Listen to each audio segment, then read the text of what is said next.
Yes, that is a dazzling start to a new stream. I automatically started out muted. And in the wrong scene. So, welcome to Scuff.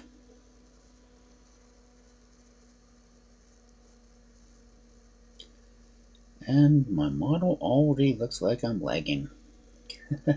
Oh, we're doing so wonderful today. Let me go ahead and get to the actual scene.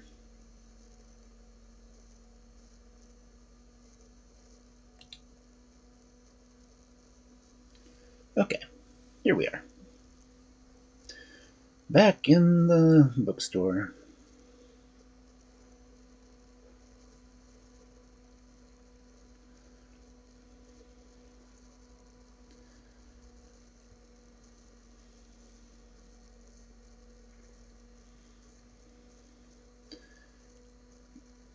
Should I worry that my model is already... It's not even my model, I guess it's the stream that's lagging.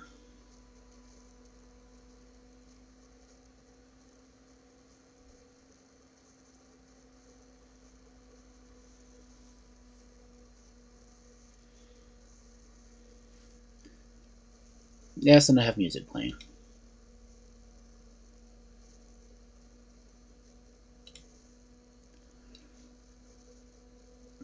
I wonder why the music tag didn't update. Oh, now it goes. But yes, we are back. It's a little bit late in the new year, but we are starting new books this week. I will be doing The Rivals of Sherlock Holmes, Volume 2. And tomorrow we will go into the Grey Fairy book. So, I'm currently sitting at the new desk, at the new computer.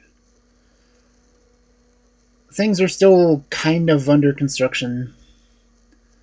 I'm going to do some soundproofing around it, but other than that, here we are.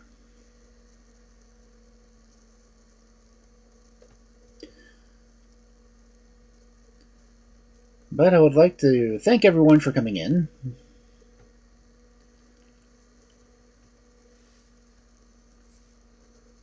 Let me see if I can fix one more thing to maybe speed things up. Okay.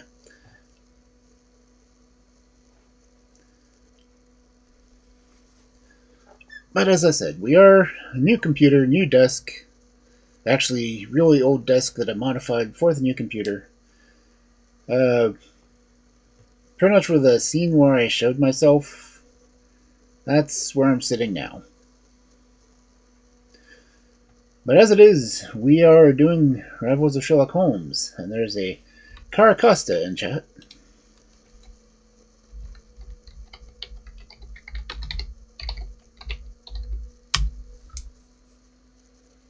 Typing ASMR.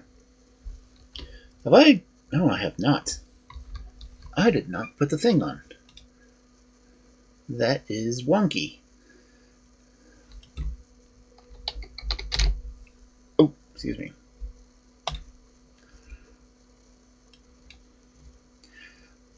I can't believe I forgot to do that.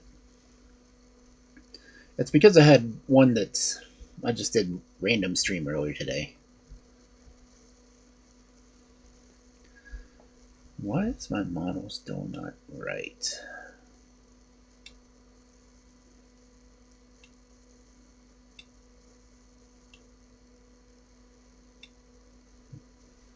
Okay, I'm hearing ads. Goodbye, Spotify. Anyway. No, I don't want that screen on there either. Let's go ahead and get over to the study. And since it is 10 after, we'll go ahead and get into the reading, I suppose.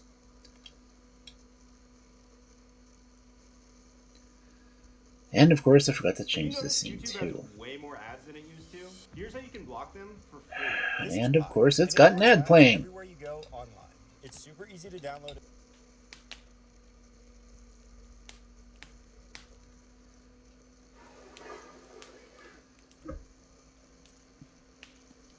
What's funny is it's an ad for an ad blocker. Yeah. Okay, and where's my book? Honestly, I did set all this up earlier today.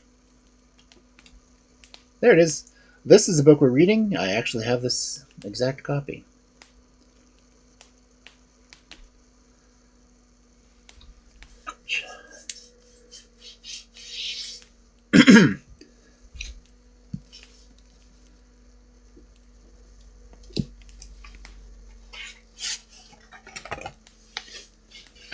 And we are reading The Rivals of Sherlock Holmes 2.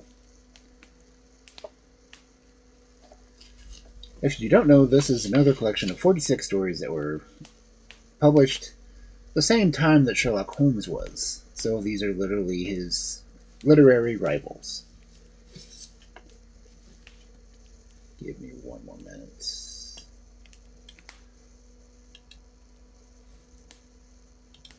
Sorry, I'm not going to have the Spotify going during this. Because, I'm reading, and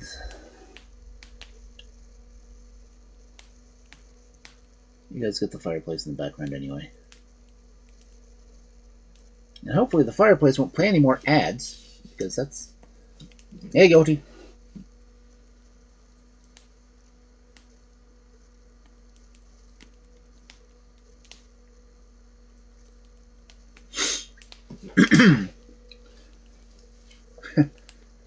May your lurking be as mysterious as a Sherlock Holmes case. Oh, that's cool. Anyway.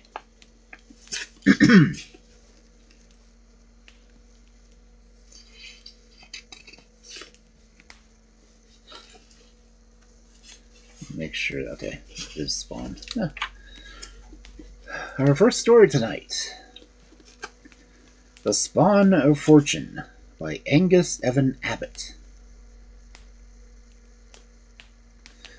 I don't know much about firearms, so I would like you to pick me out what you consider a good weapon. The salesman ran his eye along the rows of revolvers. This one I can recommend, he said. Its barrel glinted blue, its stock was pricked out of nickel, and its hammer filled a glittering cylinder like the nose of a ferret in a rat hole. Ah, yes, that looks like all right. Is it loaded? No, kindly explain to me how this trick is done. After he had seen the cartridges shoved into the chambers and had paid the price, Arthur Brackenridge slipped the weapon into his breast pocket, made his way along the Strand, and turned sharply down Villiers Street, and entered the underground station. Earl's Court, first return, he said at the pigeonhole, but he hastily corrected himself. No, not return. Single, I mean. Earl's Court, for single. He pocketed the ticket, grinning ruefully as he said to himself, The return will be a free journey this time, I imagine. Halfway down the dirty stairs that led to the platform, he suddenly paused. What in the world possessed me to take a first? Third would have done me quite well. What an ass I am today. Ah, well. I have lived in this world first class, and I might as well go out of it first class. A few waiting passengers sauntered up and down the platform. Smoke hung in fantastic blue whiffs, writhing and twisting and swirling lazily towards the roof, and the gas burned yellow in the great glass globes that hung above the footway. The ticket inspector, at the foot of the stairs, his punch dangling in his fingers, carried on a flirtation with a buxom wench of serving-maid class. Besides, it will look better on the evening paper bill. Suicide in third-class underground seems cheap. Few persons of class enter the underground, and none travels third. Substitute first for third, and, well, it should make a rather taking bill, you know. At this point in his soliloquy, Arthur Brackenridge became aware of his curious growling rumble that rapidly grew into a roar. As if in fear of this ominous sound, the black tunnel began to vomit smoke that gushed out of a dense cloud bank.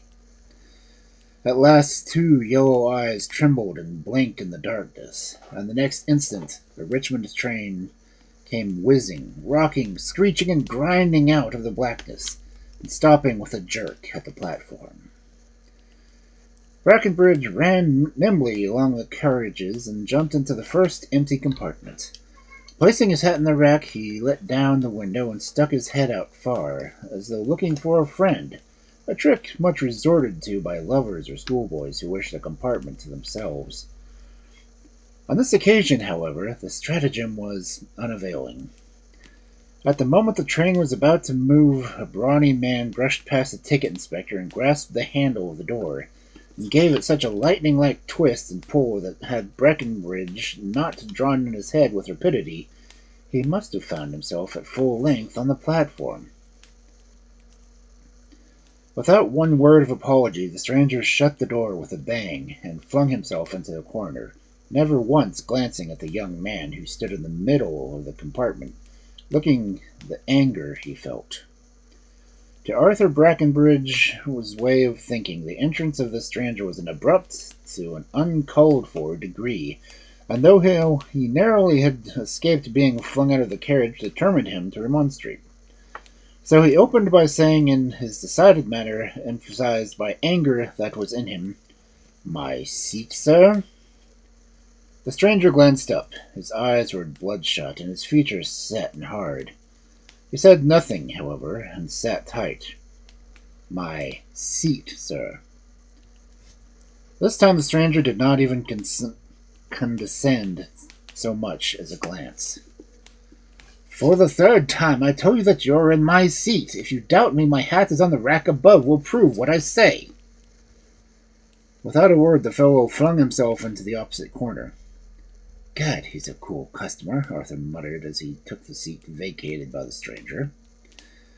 The man sat, or rather, lay along the cushion, his two hands deep in his trouser pockets, and his eyes fixed on his foot as it rose and fell to the rocking of the carriage. He was a man past middle life, fairly well dressed and sturdily built. "I'll startle this cold-blooded fellow before I'm through with him," Arthur Brackenridge thought. Leaning forward, he addressed the sullen man. "I would like you to change compartments at the next station." The man stared angrily at the speaker. "And I shall do nothing of the kind," he replied decisively. "I advise you, sir, for your own comfort, to change." "I look after my comfort without assistance from others. I shall not change." "As you please," Breckenridge replied in a careless tone. The train crunched and ground and shuddered and came to a standstill at Westminster Bridge. Arthur Breckenridge spoke. "Allow me, sir, to advise you again to change carriages. It will not put you to too much trouble and may save you a lot. I speak in all good faith." The heavy man ran his eyes over the other, and there was an unspeakable scorn in the glance. Then he again turned his attention to the dancing boot. When the train disappeared in the tunnel, Arthur Brackenridge sat up. "As you have seen fit to disregard my advice, given, as I said before, in all good faith, I can only hope, sir, that you will not object to me committing suicide. I intend to blow my brains out before we reach St. James Park Station."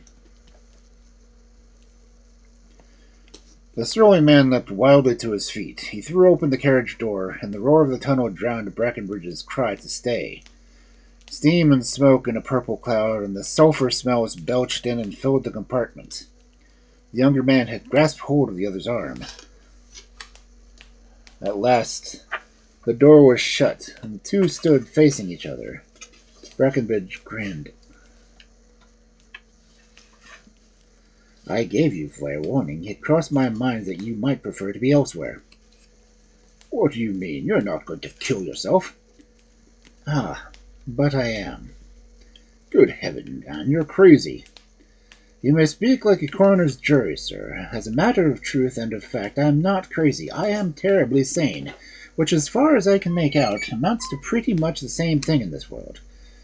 It is only the insane that would try to live after the events of this awful day. I'm too sane to attempt to do so. The elder glowered into the eyes of the younger. He was much taller of the two and had to stoop low. Whom have you done for? He asked abruptly. What do you mean? The young footman asked, a trifle uneasy under the other's bloodshot eyes. Whom have you made away with? What did he do to you to make you with this deed? The fellow stepped hurriedly back into the corner and looked about him as though he feared he had been overheard. Arthur Brackenbridge blurted out, What the deuce do you mean, sir? Done for? Made away with? What an idea! You're crazy now instead of me. It is I who have been murdered, foully and brutally murdered. Yes, sir, twice this day. But here we are at St. James's, and the little affair is not done. I trust to your honour not to say a word to the guard, for as sure as he comes from me, I shall fire, and in my hurry may make a mess of it, you know. Now, out you get. That's a good fellow, and God bless you, sir. For some reason quite unexplainable, I wish to be alone when, well, goodbye. The surly man stepped out, walked a dozen feet towards the exit, paused for a second or so, then hurriedly retraced his steps, entering the compartment and shut the door after him. No, I may be hanged if I leave you. Breckenbridge sat wearily back in the cushions. The stranger stood looking down upon him. Postpone the deed for just one station more. I may want to speak to you. May I? Breckenbridge nodded and enforced affirmation, and the heavy man seating himself, a silence followed. At length the stranger said, There is but one crime in the long calendar the devil has prepared us for that warrants a man taking his life. Yes, what crime is that, may I ask? Murder. My dear sir, said Breckenridge, sitting up and speaking with animation, my dear sir, a murderer has no need to kill himself. You mean society will do the job for him? Oh, not at all. I mean quite a different thing. A murderer dies the instant his victim dies. Oh, indeed. I did not know that. It is so, nevertheless. A murderer may walk about and be to all outward appearances alive, but as a matter of fact he is as dead as a pharaoh. His hold on the world is relaxed. His self-respect is dead, his manliness is dead, his liberty is dead, his ease of mind has been slain by the self-same blow that slew his victim. Everything that constitutes life is slain, and lies dead within him, a rubbish heap with his heart, a core of hateful fire smouldering beneath it. Breathing, working, walking, talking, seeing, all of such things are but incidents of life. A life of falsehood and subterfuge, of wildly fleeing from a consequence, is death in its most awful form. Breckenbridge spoke rapidly and with bitter vehemence. I tell you, he continued, murder changes a man from a living being to a craven coward, a coward who fears to live and fears to die. The heavy man sat in silence for some moments. It seems to me, he said at length, that one who contemplates suicide is still more a deplorable creature than a murderer. I don't see it matters in the light of all. Well, I think you will agree on that one who has committed murder may, at least, be presumed to have been brave at the moment of the deed. I suppose there is something uncanny about taking human life that demands valor of one kind or another, assented Brackenbridge. But with suicide, it is altogether different, continued the stranger. The attenuating impulse is cowardice, pure and simple, a weak determination to escape threatened or present pains of body and mind. But I maintain that deliberately, with premeditation, slay a fellow man calls forth one glorious outburst of manhood, one period of physical triumph, of mental exaltation, ineffable, supreme, a moment when a man's feet are on the spheres, when his head is ablaze in the sun. His soul is a great licking, rolling crimson flame, and his arms are reaching down through endless space to the spinning world, and his fingers creep among the crowd to clutch his shrieking victim, clutch him, and roll him in the palms, crush his bones, squeeze him, crunch him, and roll him again and again, and work him gradually, gloatingly, towards the fingertips to hurl him, a pulpy mass, into space and everlasting blackness. I call that a supreme moment, when the crimson flame of soul fire leaps through the smoke clouds of a smoldering life to the very sky. The stranger had started to his feet, his eyes great and full of fire, his hands clenched above his head. Whirling around and facing Arthur Brackenbridge, he demanded, "Why would you kill yourself?" "I've lost my fortune." "What is that? That you talk of cowards? I thought you valiant. You thought yourself so. Why waste good powder and ball? You fear to live.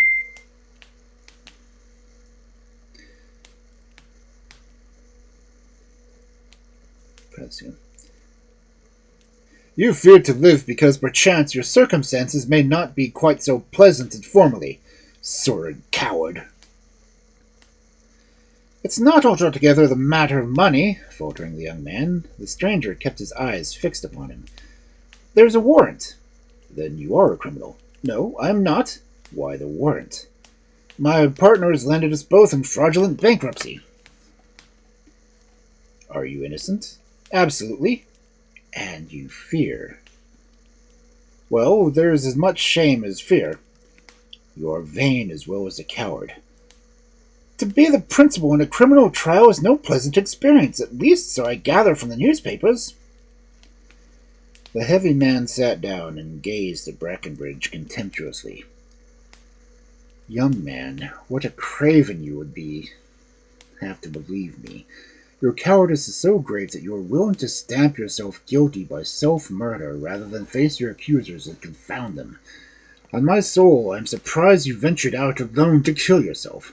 I should have thought you would have had implored someone to come with you while you took the leap into the dark.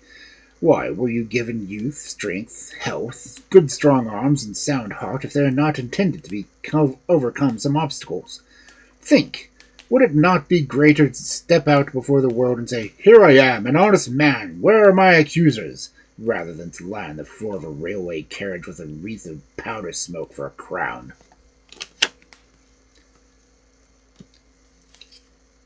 "Hi, Diva." "Ooh, bacon. I could use some bacon."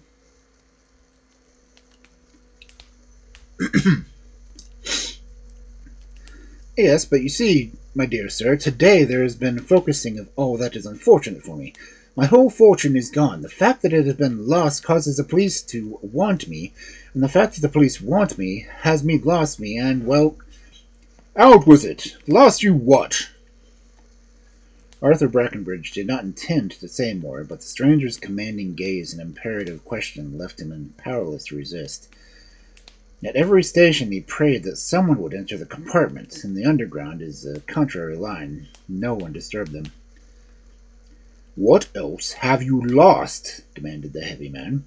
"Well, to out with it, as you asked, the girl to whom I engaged her was—" The stranger threw back his head and burst into a fit of laughter wherein there was no trace of mirth. Brackenbridge felt indignant in the sarcastic levity of his new-found combatant, but said nothing. "A girl," the heavy man shouted. "Fine girl indeed, that will break her promise because you've lost a pound. She gave you her word and now tells you to your face that she will not keep it." "She has not. I tell you she—" "But you have just this minute said she told you to go about your business." "I said nothing of the sort." "Then how know you that you have lost her?" Brackenbridge was silent. "Let us be honest to one another. Answer me. How know you?"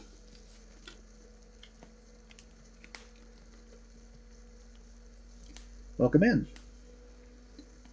"Her guardian, her aunt, told me." "My young friend, take the advice of one who has seen, experienced, learned.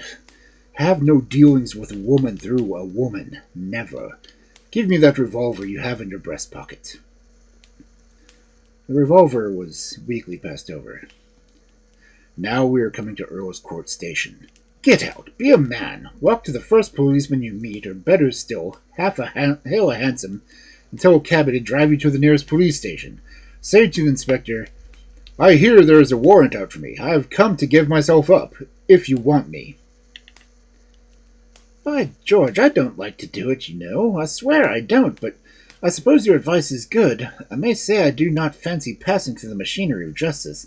The stinking police cells, the stinking police court, and maybe the stinking old bailey in the stinking hallway as well. I don't like the idea, I say. Nonsense!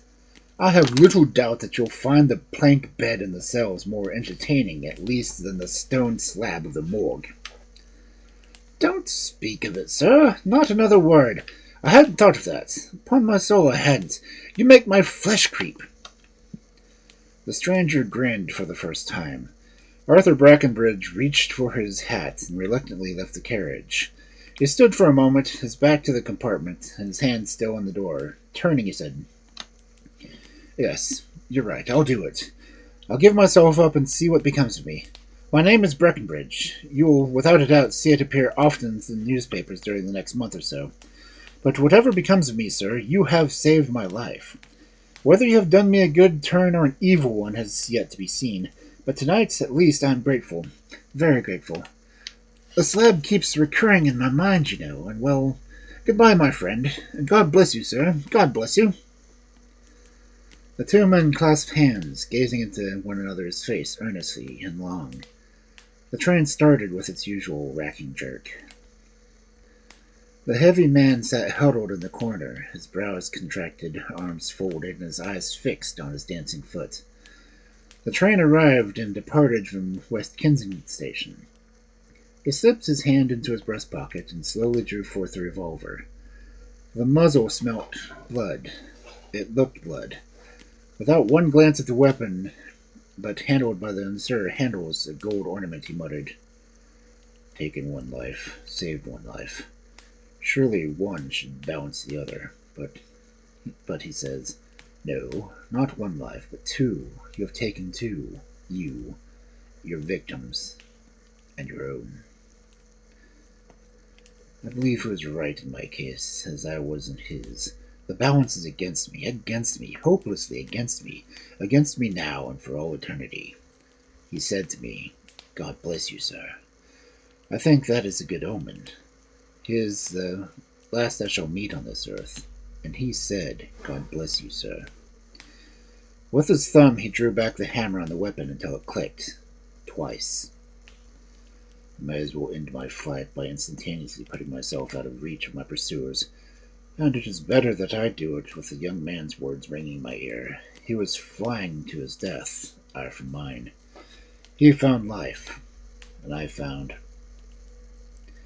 At Hammersmith Station, the travelers by train gathered round the compartment to stand tiptoe and peer into it while guards were lifting the corpse up from its sorrowful collapse. The next morning's papers contained the news of the suicide in Gray's Inn murderer and the arrest of Arthur Breckenridge. Okay, that was pretty cool. Ouch.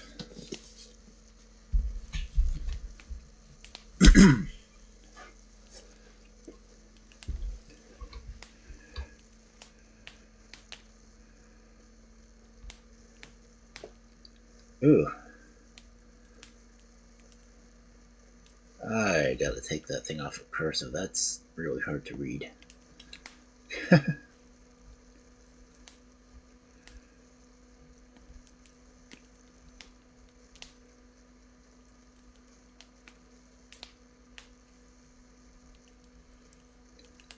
Again, welcome in, everyone. Thank you for the raid, Hiva. That's going to take me a while to not say that. I'm still going to think Evie. But, like in everything else, I will try to keep things going.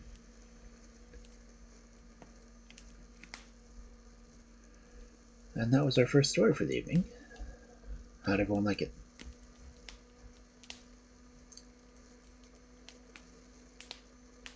I'm not finding what I have set in cursive. see everything in italic, but I don't see cursive.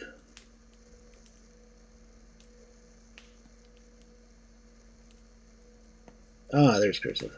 Put it back in italics. Okay. That is my warm welcomes. Okay.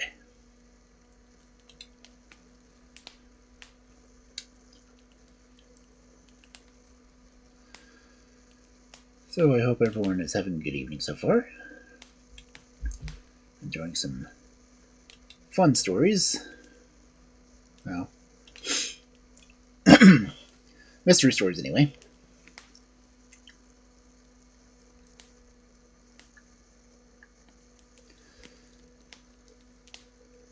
Let's see, we got less than half an hour.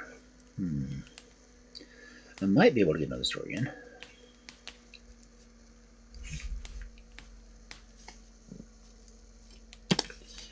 Let's see, how long is the next story?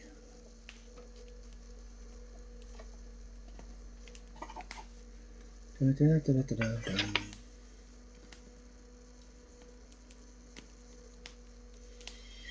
that story was roughly 8 pages. Okay, should be able to get this next one.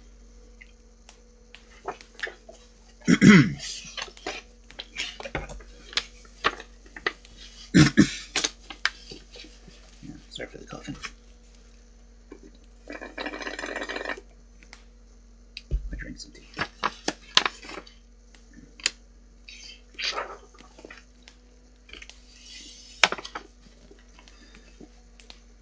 So let's go and get into our next story. It is also a collection from the Further Adventures of Romney Pringle. The first story, The Silkworms of Florence by Clifford Ashdown. And this is all that's left of Brady now. The old beetle withdrew his hand, and the skull, with the rattle as empty as a wooden box, fell in the iron cage again. "How old do you say he was?" asked Mr. Pringle. "Let me see," reflected the beetle, stroking his long gray beard. "He killed Mr. Gribble in 1742. I think it was the date on the tombstone over yonder in the church, and he hung these irons as a matter of 60 or 70 year. I don't rightly know the spot where the giblet stood, but it was in a field they used to call, in my young days, Gibbet Marsh. You'll find it round the Tillingham, back in the window." "And is this the giblet? The dreadful?" Of course, the two daughters from the clergyman, very similarly, very gushing and very inquisitive, who with their father completed the party. "Oh, no, miss. Why, that's the Rye Pillory. It stood up here nigh 100 year. And now I'll show you the town charters," said the beetle, with some senile hesitation of gait, and led the way into a small attic. Mr. Pringle's mythical literary agency, being able to take care of itself, his chambers and Furnival's Inn had not seen him for a month past. To a man of his cultured and fastidious bent, the bank holiday resort was especially odious.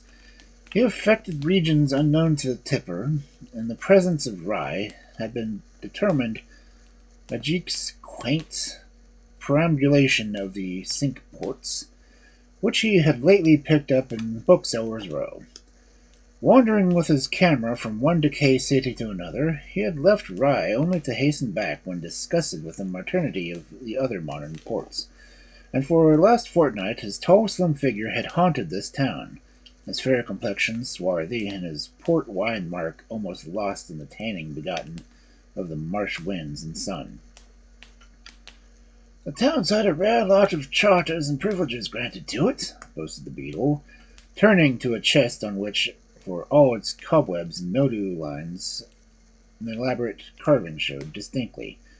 Opening it, he began to drudge up parchments from the huddled mass inside, giving every free translations of the old Norman French or Latin the while.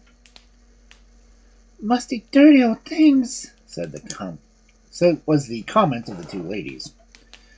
Pringle turned to a smaller chest standing neglected in the dark corner, whose lid, when he tried it, he found was also unlocked, and which was nearly as full of papers as the larger one.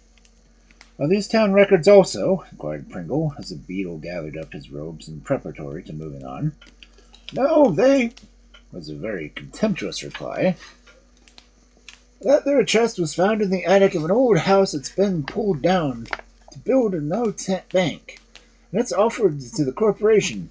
But I don't think that they'll spend their money on that rubbish like that." "Here's something with a big seal," exclaimed the clergyman, pouncing on the discolored parchment with the avid interest of an antiquary. The folds were glued with damp, and, endeavoring to smooth them out, the parchment slipped through his fingers. It dropped plumb by the weight of the heavy seal, and as he sprang to save it, his glasses fell and buried themselves among the papers. While he hunted for them, Pringle picked up the document and began to read. "Not much account, I should say," commented Beetle with a superfluous snort. "You should have seen our Jubilee address with the town seal on it, all in blue and red and gold. Cost every penny of £50. That's the new bank that you're looking at from this window. How the town is improving, to be sure." He indicated the nightmare in red brick and stucco which had displaced a Jacobean mansion.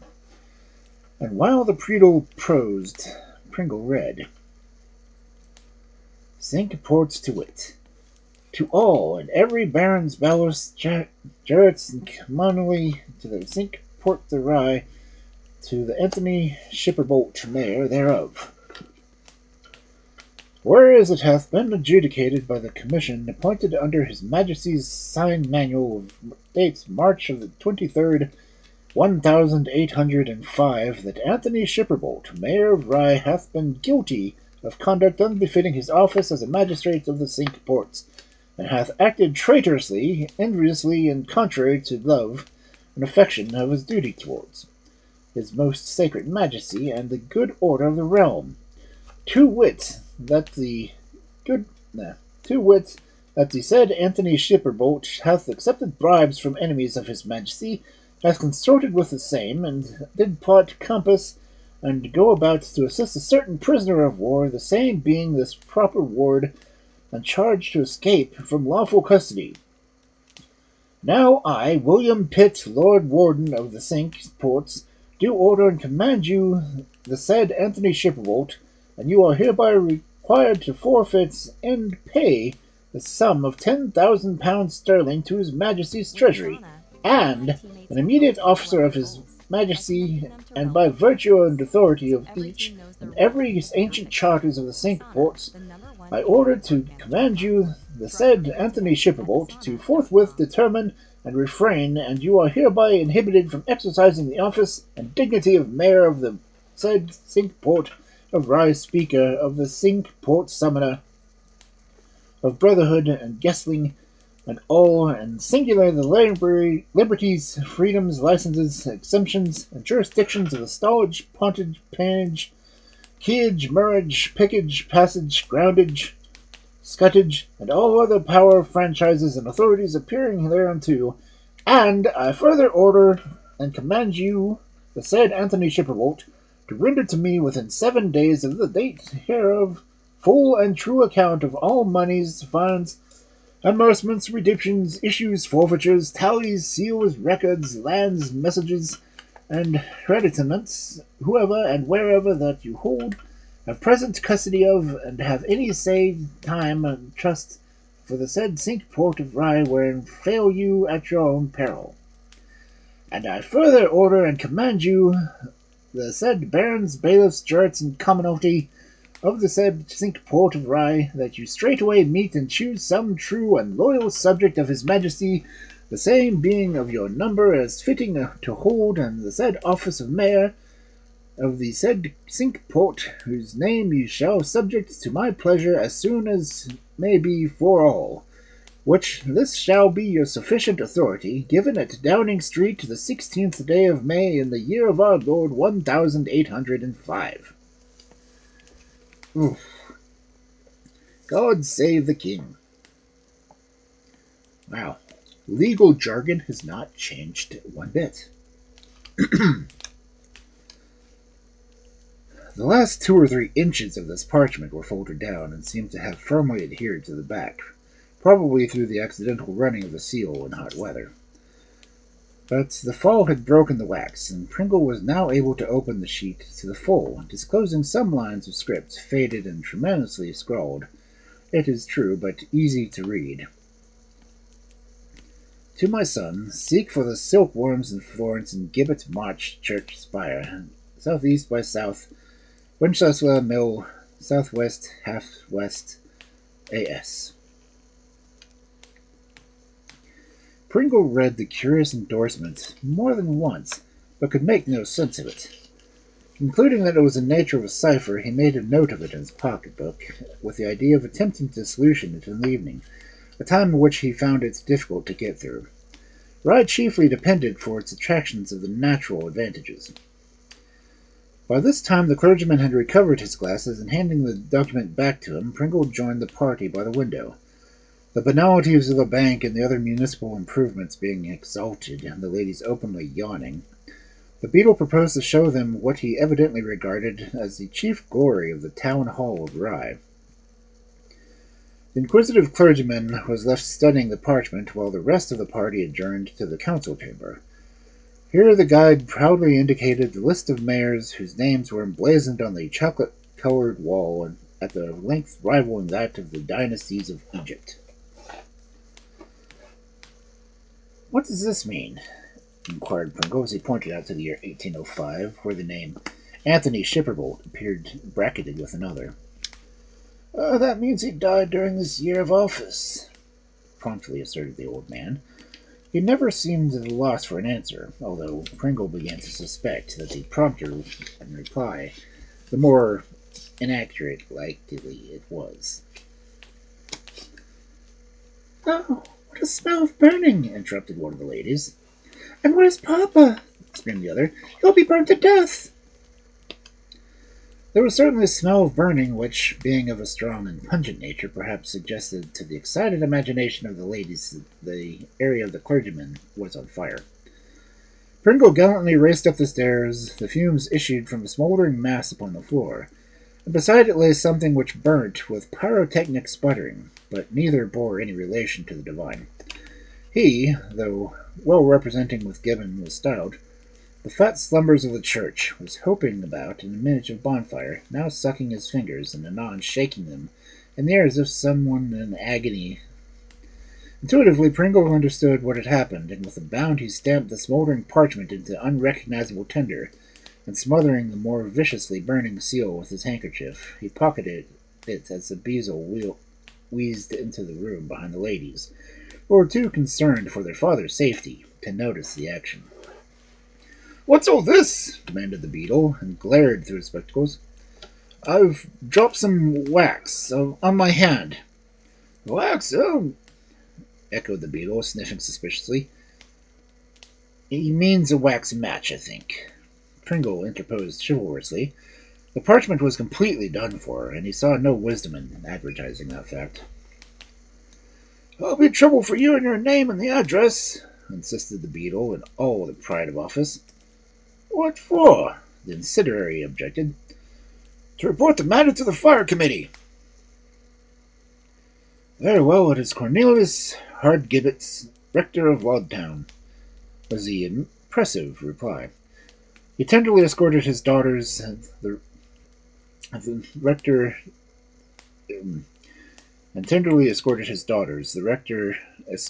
departed with such dignity as an occasional hop, when his fingers smarted little more acutely, would allow him to assume. It still wanted an hour or two dinner time, and Pringle unlocked the little studio he rented at the Wesley Road. Originally an office, he had made it convertible into a very fair dark room, where he was accustomed to spend his afternoons in developing the morning's photographs. But photography had little interest in him today, ever since Mr. Hardgibbet's destruction of the document, which he felt certain was no accident. Pringle had cast about some motive for the act, What could it be that the parchment contained a secret which the rector, guessing, had wanted to keep to himself? He must look upon the incident of the mayor's degradation. So sensational event, even for such stirring days as those, would scarcely go unrecorded by local historians. Pringle had several guidebooks at hand at the studio, but a careful search was disclosed that they were unanimously silent as to Mr. Shipperbolt and his affairs. Later on, when returning, he had reason to bless his choice of a hotel. The books in the smoking room were not limited, as usual, to a few timetables and ancient copies of Ruff's Guide. On the contrary, Murray and Black were prominent, and above all Hillpath's monumental History of Rye, and his last he found the information he sought. Said Hillpath, in 1805, Anthony Shipperbolt, the then mayor of Rye, was degraded from office, his property confiscated, and himself condemned to stand in the pillory for his face of the French coast, for having assisted Jules Florentine, a French prisoner of war, to escape from the Ypres Tower prison. He was suspected of having connived with the escape for several other prisoners of distinction, presumably for a reward. He had been a ship owner, trading with France, and his legitimate trade, suffering as a result of the war, had been undoubtedly resorted to smuggling, a form of trading which, to the principals engaged in it at least, carried little disgrace with it, being winked at even by the most law-abiding persons. Shipperbolt did not long survive his degradation, and his only son being killed soon after while resisting the revenue cutter when the charge of his father's vessel, the family became extinct. Here thought Pringle was sufficient corroboration of the parchment. The details of the story were very clear, and the only mysterious thing about the endorsement. His original idea was that being a cipher hardly squared the simple address, "To my son," and the AS, with which it included, could only stand for the initials of the deposed mayor. There was no mystery about the Gibbet Marsh mystery either. According to the beadle's testimony, there must have been a well-known spot a century ago, where the string of capitals be easily recognized on a compass bearing. There only remained the curious expression, the Silkworms of Florence, and that was certainly a puzzle. Silkworms are a product of Florence, he knew, but they were unlikely to be exported in such tumultuous times. And why they were deposited to use in such a place as Gibbet Marsh? He turned for enlightenment to Hillpath and pored over the passage again and again before he saw a glimmer of sense. Then suddenly he laughed, and the cipher resolved itself to a pun, and a feeble one at that. While Hillpath named the prisoner as Florentine, and more than hinted the payment of the services rendered, the cipher indicated where Florentine products were to be found. Shipperbolt ruined, his property confiscated, and what more likely than that he should conceal the price of his treason in Gibbet Marsh, a spot almost as shunned as daylight as in darkness. Curious as the choice of the parchment for such a purpose might be, the endorsement was practically a will. He had nothing else to leave. Pringle was early afoot the next day. Gibbet Marsh was long been drained and its name very forgotten. But the useful Murray indicated its site clearly enough for him to identify it, and it was in the middle of a wide and lonely field, banked against the winter inundations, that Pringle commenced his work on the bearings approximately with a pocket compass.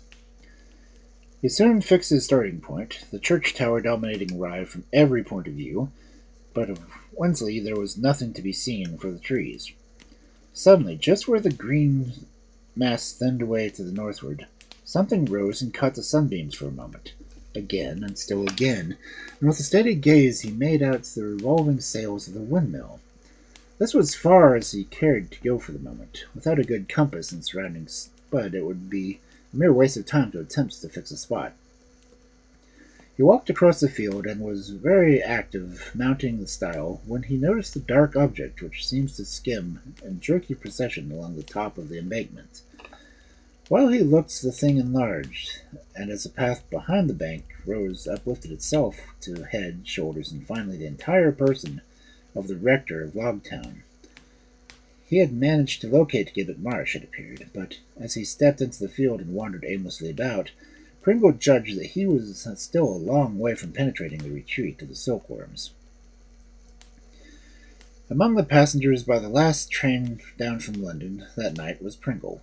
He carried a cricketing sack, and then, safely inside his studio, he unpacked first a sailor's jersey, peaked cap and trousers, then a small but powerful spade, and a very neat portable pick, a few fathoms of manila rope, several short lengths of steel rod, each having a screw head by which they united into one long pole, and finally a 3-inch prismatic compass.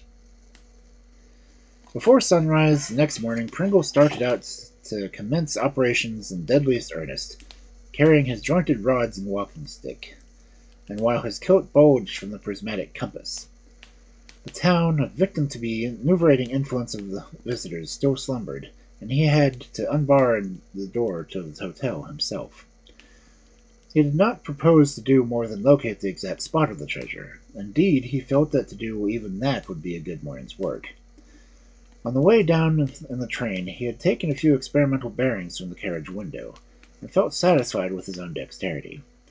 Nevertheless, he had constant dread lest the points should be given more inaccurate. He felt dissatisfied with the Winchester bearing, and ought to know not a single tree now that obscured the view might have been planted. The present mill, perhaps, had not existed, or even another might have been visible from the marsh. What might not happen in the course of nearly a century? He had already made a little calculation, for a prismatic compass being graduated in degrees, unlike a mariner's, which has but 32 points, it is necessary to reduce the bearings to degrees, and this had the following result. Rye Church spire southeast by south at 146 degrees 15 minutes. Winchelsea Mill, southwest 1/2 west equals 230 degrees 37 minutes. When he reached the field, not a soul was anywhere to be seen. A few sheep browsed here and there, and the high overhead a lark was singing. At once he took a bearing from the church spire. He was a little time in getting in the right positioning.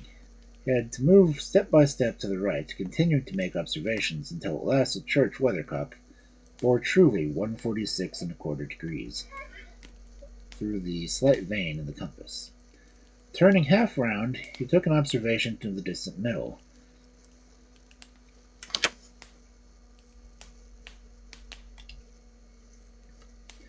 It was a long way out this time, so carefully preserving his relative position to the church, he backed away, taking alternate observations of either object until both spire and mill bore in the right directions. The point where the two bearings intersected was some 50 yards from the brink of the Tonian, and marking the spot with his compass, Pringle began to probe the earth in a gradually widening circle, first with one section of his rod, then with another joint screwed to it, and finally with a length of 3, so that the combination reached the depth of 8 feet. He had probed every square inch of a circle described perhaps 20 feet from the compass, and when suddenly he stumbled upon loose sod, nearly impaling himself upon the astounding stone. And before he could rise, sliding and slipping, he scraped up quite a large surface of turf, as did his hands, in each case dissolving the fat brown alluvium beneath. The curious fact was that the turf had not been cut in regular strips, as if for removal to the garden. Neatly it was relaid. It had been lifted in shapeless patches, some small, some large, while the soil underneath was all soft and crumbling, as if that too had been recently disturbed. Someone had been there before him. Cramped and crippling by his prolonged stooping, Pringle stretched himself at length upon the turf.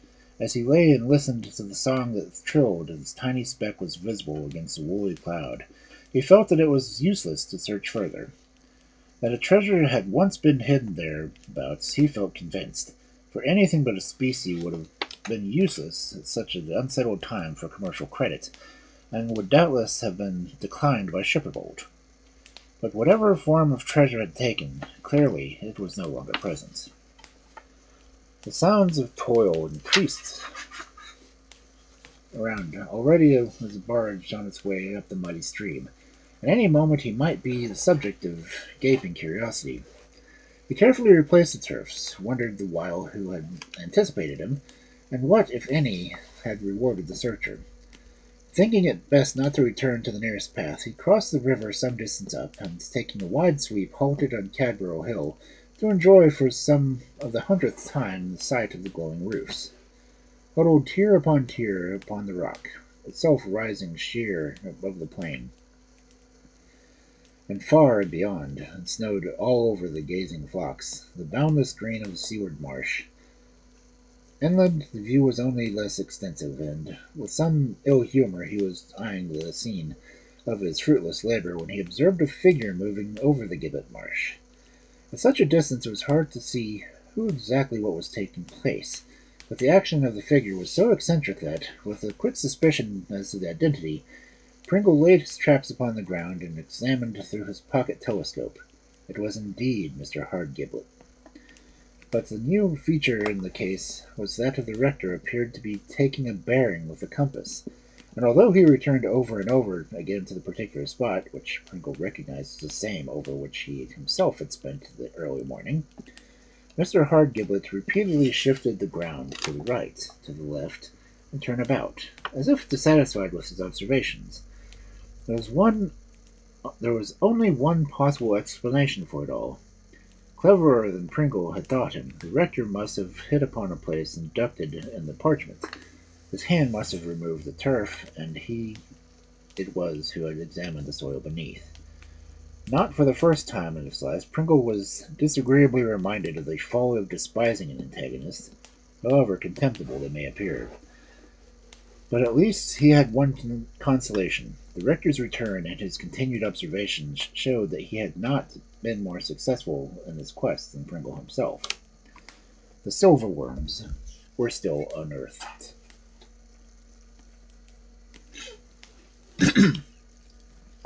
It is a good day for reading that, too.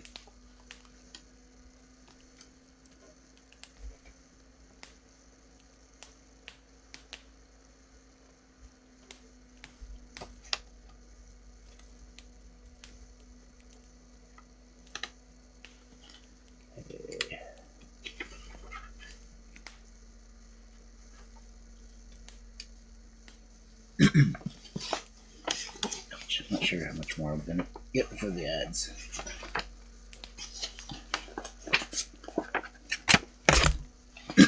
So these ads again give you another. Well, let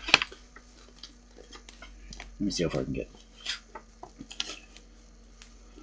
The road down from Cadborough is long and dusty, and with that stiffness of his limbs and the thought of his wasted morning, Pringle, when he reached the studio, took the compass from his pocket, almost felt inclined to fling it through the open window into the cut. But the spasm of irritability passed, and he began to accuse himself of making some internal error in calculations, and carefully went over them again with an identical result. Now that Mr. Hardgiblet was clearly innocent of its removal, he even began to doubt the existence of the treasure. Was it not credible, he asked himself, that for nearly a century it should have remained hidden? As to its secret, a punning endorsement of an old parchment, it was not just open to any other investigator in all the long years that had elapsed. Besides, Shipperbolt might have removed the treasure himself in alarm and of safety.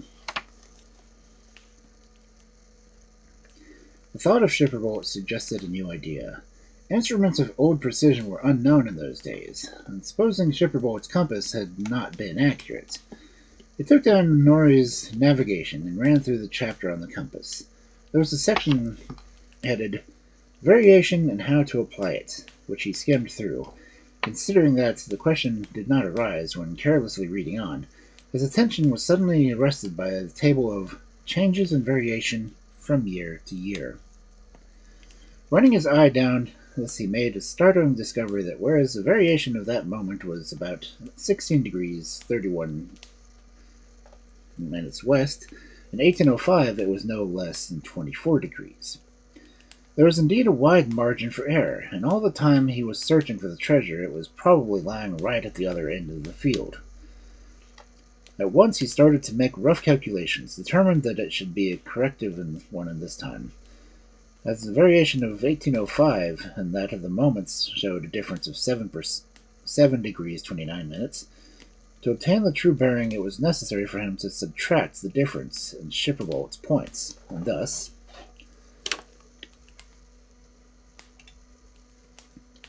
Rye Church spire, southeast by south 146 degrees 15 minutes, deduct 7 degrees 29 minutes, equals 138 degrees 46 minutes. Winchester Mill, southwest half west, equals 230 degrees 39 minutes, deduct 7 degrees 29 minutes, to get 223 degrees and 8 minutes. The question of the moment concerns his next step. Up to the present, Mr. Hardgiblet appeared unaware of the error, but how long, thought Pringle, would he remain so? Any work on the navigation would set him right, and he seemed keenly on the scent of the treasure, as he was unlikely to submit to a check of this nature. Like Pringle, too, he seemed to prefer early morning hours for his researches. Clearly there was no time to lose. On his way up to lunch, Pringle remarked that the whole town was agog. Crowds were pouring in from the railway station. At every corner strangers were inquiring the road. The shops either closed or closing. The steam roundabout hooted in the cricket field. The holiday aspect of things was marked by the display on all sides of uncomfortably best clothing, worn with all recklessness and determined air of pleasure-seeking.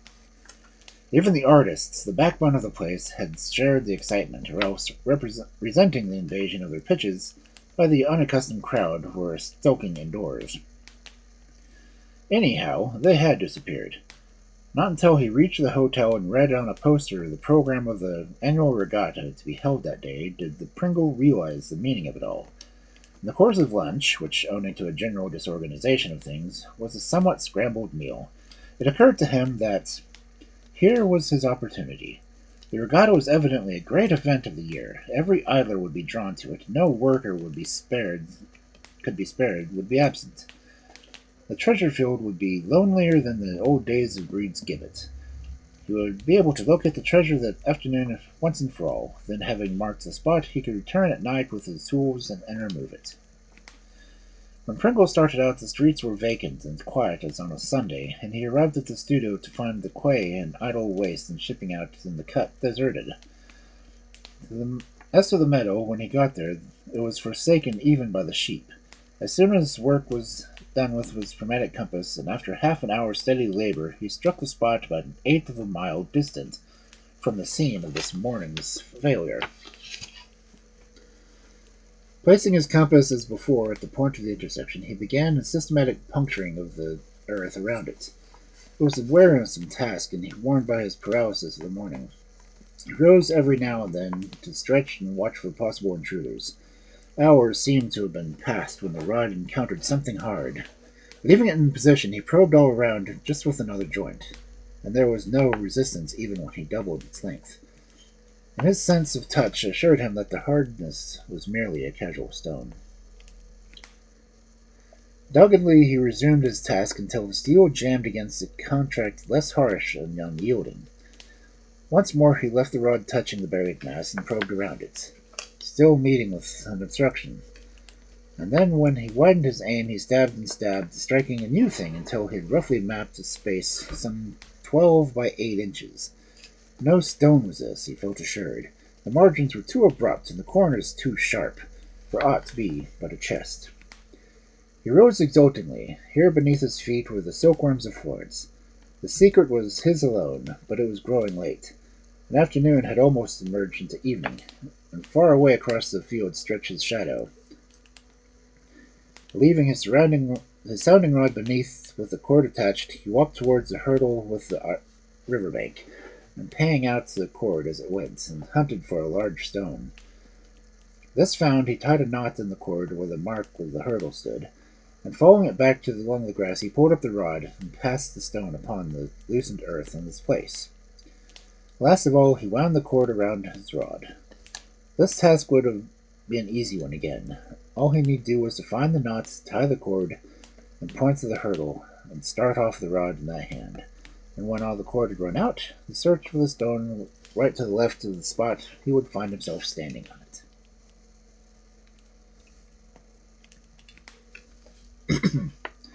As he re-entered the town, groups of people were returning from their regatta, the seafaring to the end of the day with abounding taverns.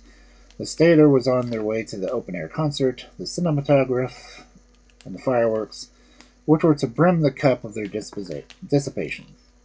Pringle dined early and then made his way to the concert field and spent a couple of hours in studying the natural history of the ride.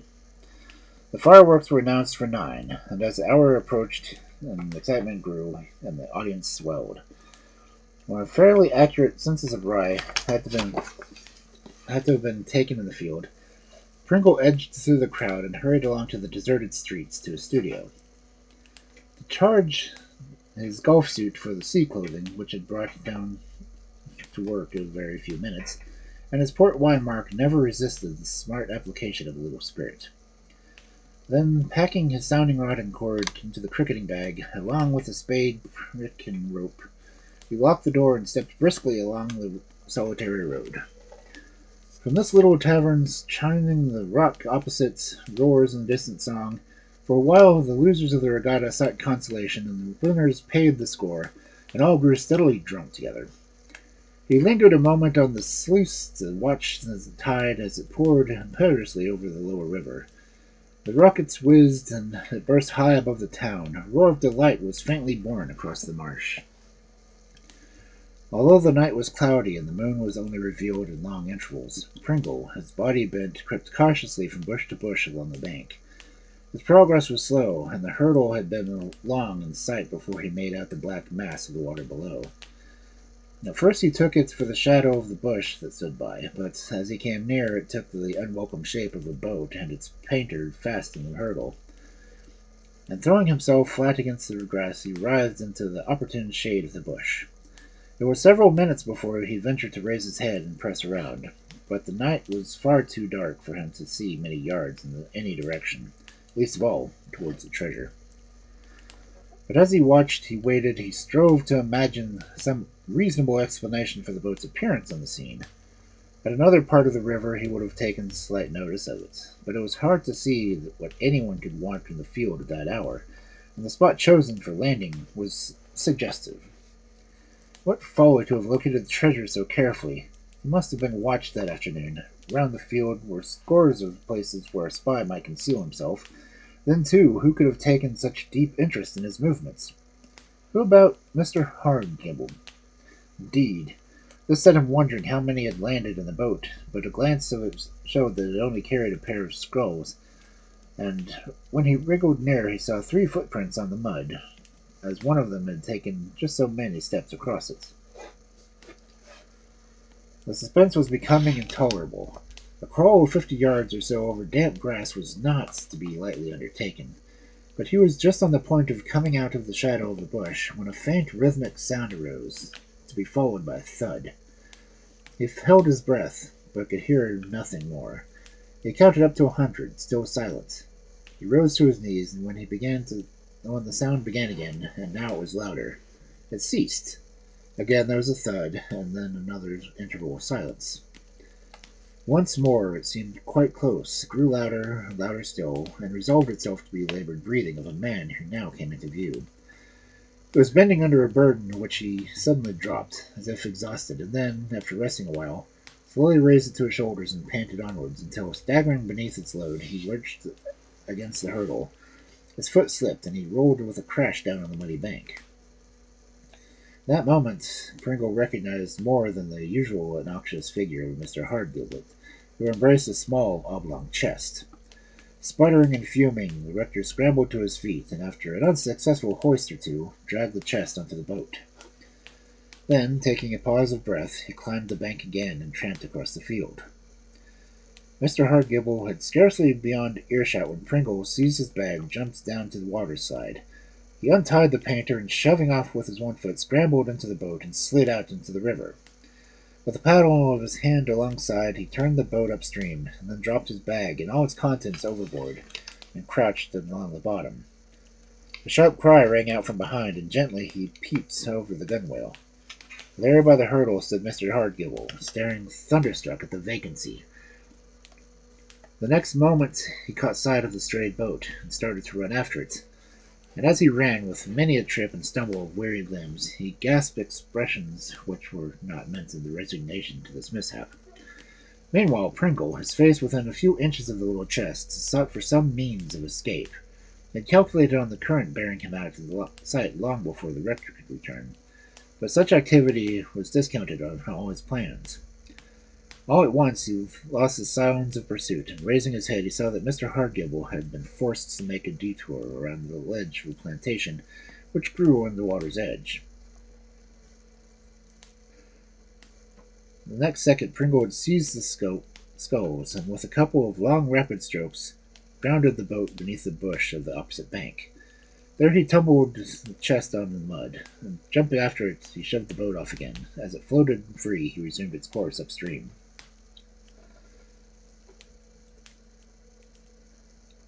Pringle shouldered his chest, climbed up to the bank, and, heaping the shade of the hedge, plodded heavily across the field.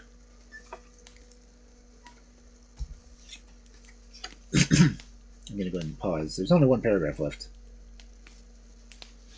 Ouch. That's not showing me the ads are going yet.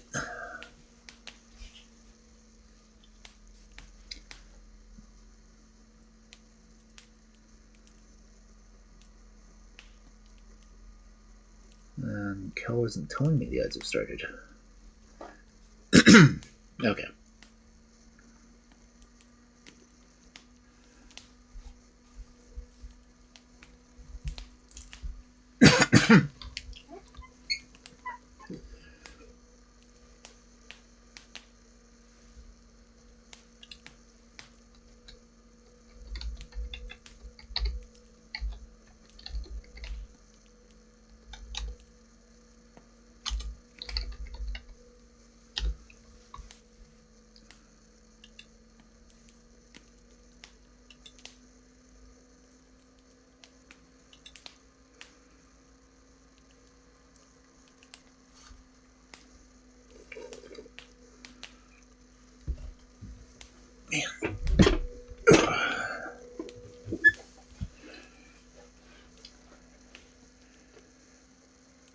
I love this head. I think it says that I rated 2. Yeah. If only I could have gotten that last paragraph done. I'd already used all my pauses. Oh well.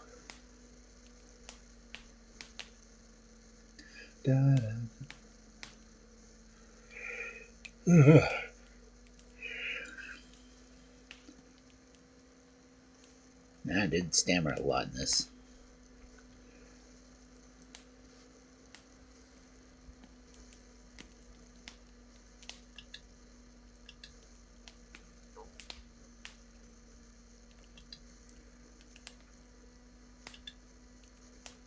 Dun, dun, dun, dun.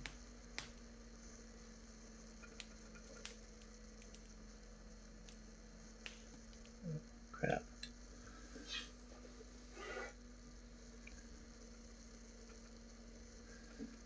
I hope no ads played on the fireplace during that, because otherwise my audio is ruined again.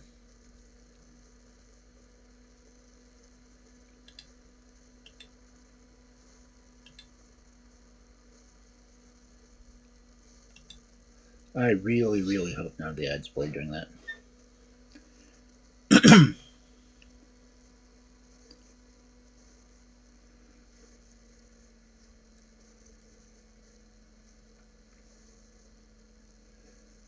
Okay. Less than 30 seconds till the ads are over.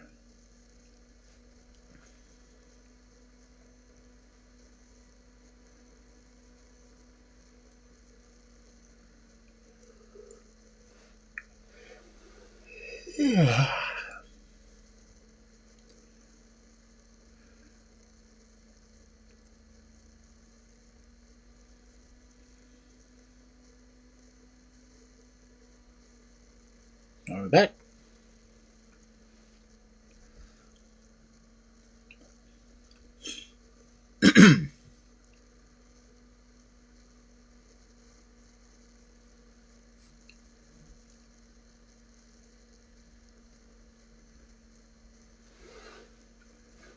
Okay.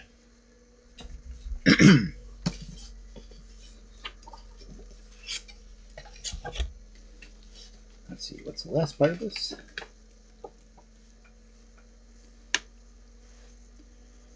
Day was dawning as Pringle extinguished the lamp from the studio, setting the shutters ajar, allowing the light to fall upon the splinters, bristling like a cactus hedge of what had been an oaken chest. The wood had proved hard as an iron which clamped and bound it, but scarcely darker or more begimmed was a heap of metal discs that had just been degorged. A few of these, fresh from the bath of weak acid, glowed golden in the sunlight, displaying indifferently a bust with Bonaparte Premier Consul surrounding it. On the reverse, République Française, Anno 20 francs. Such were the Silkworms of Florence.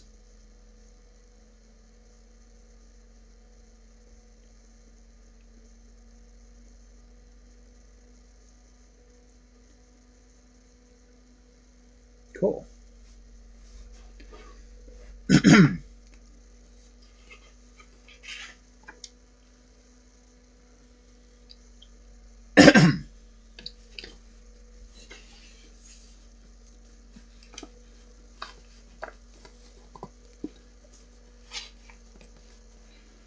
So again, I really hope that the fireplace in the background, I never played any ads, because if so, my audio's ruined again. I forgot to change it off of the VOD channel. I did it on my laptop, I forgot to change it on the tower.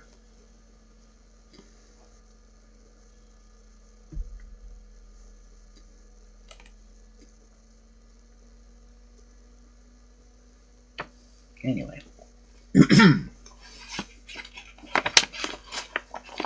Our third story, which is the second one out of this author.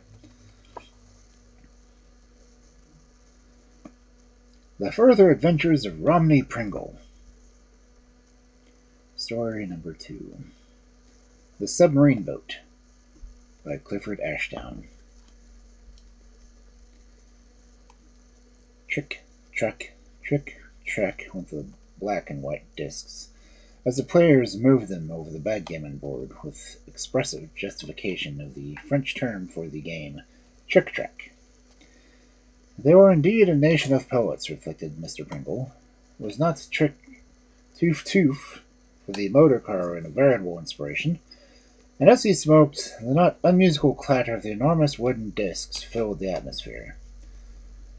In these days of cookery not entirely based on airtights, to use the American expressionism of tinned cans, it is no longer necessary for a man who wishes to dine, as distinguished from a mere feeding animal, to furtively seek some restaurant of remote Soho, jealously guarding its secret from its fellows. But Mr. Pringle, in his favorite study of human nature, was an occasional visitor of the Poissonniere in Gerald Street, and the better to peruse his researches had he always denied familiarity with the foreign tongues he heard around him. The restaurant was distinctly close. Indeed, some might have called it stuffy, and Pringle, through a near ventilator, thoughtfully provided by the management, was fast being dulled into drowsiness, when a man who had taken his seat with a companion at the next table leaned across the intervening gulf and addressed him. "N'osez-vous déranger pas, monsieur?" Pringle, with a smile fatuous, uncomprehending, bowed, but said never a word. "Cochon d'English. N'osez-vous pas?" "I'm afraid I don't understand," returned Pringle, shaking his head helplessly, but still smiling. "Kanye. Fatik qu'on vous fait très l'honneur," persisted the Frenchman, and apparently still skeptical of Pringle's assurance, he waited threats to abuse. "I've known the English gentleman a long time, and without a doubt he does not understand French," testified the waiter, who had now come forward for orders. Satisfied by the corroboration of Pringle's innocence, the Frenchman bowed and smiled sweetly to him, and ordered a bottle of Classe de Vannegut, commenced an earnest conversation with his neighbor.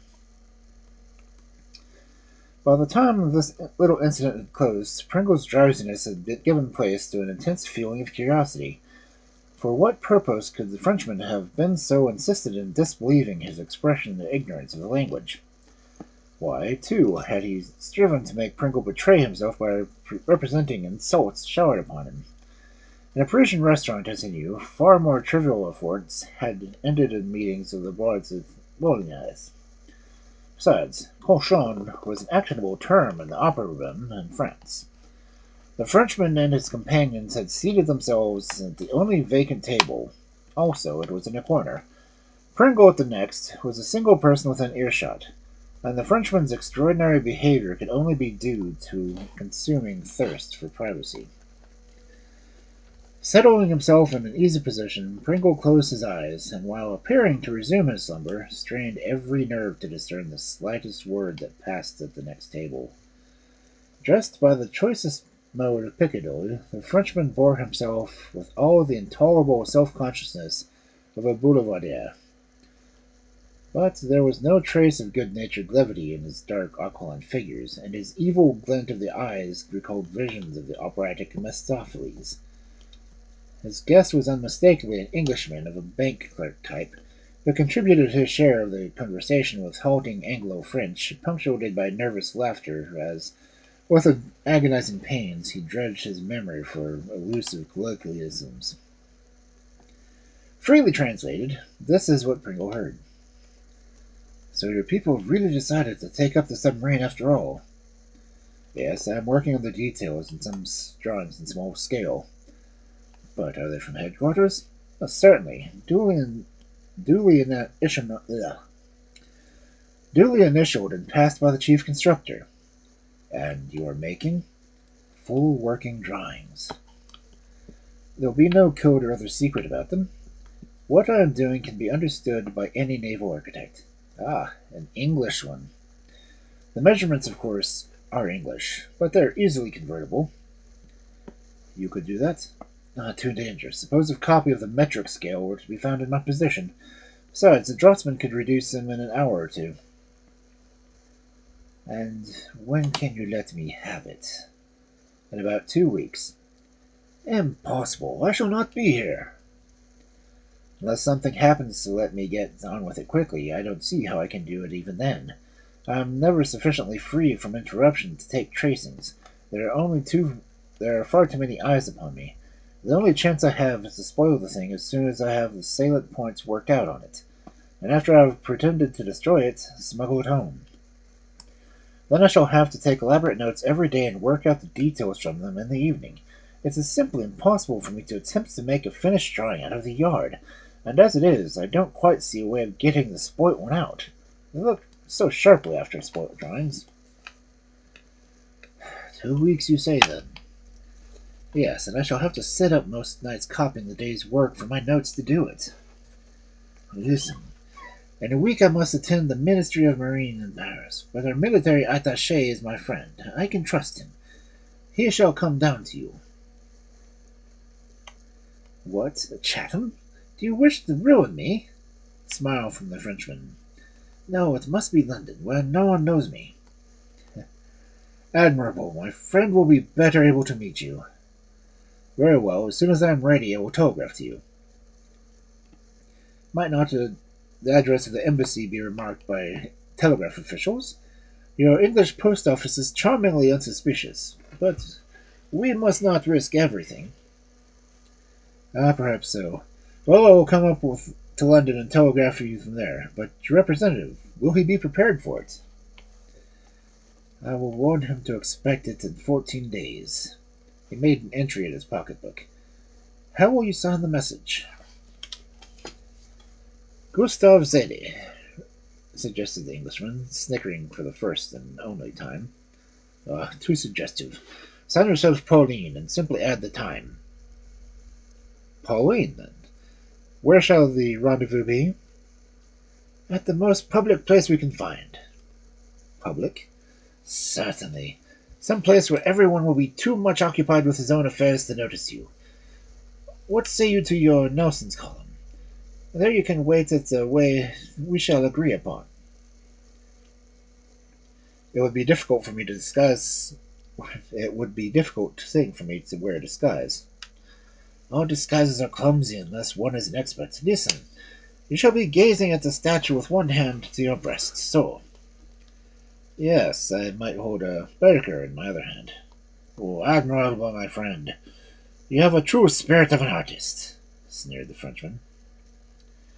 Your representative will advance and say to me, Pauline, and the exchange can be made without another word. Exchange. I presume your government is prepared to pay me handsomely for the very heavy risks I'm running in the matter, said the Englishman stuffily. Oh, pardon, my friend. How imbecile of me. I authorized to offer you 10,000 francs. A pause, during which the Englishman made a calculation on the back of an envelope. That is 400 pounds, he remarked, tearing the envelope into carefully minute fragments. Far too little for such a risk. Permit me to remind you, my friend, that you came in search of me, or rather of those I represent. You have something to sell? Good, but it is customary for the merchant to display his wares first.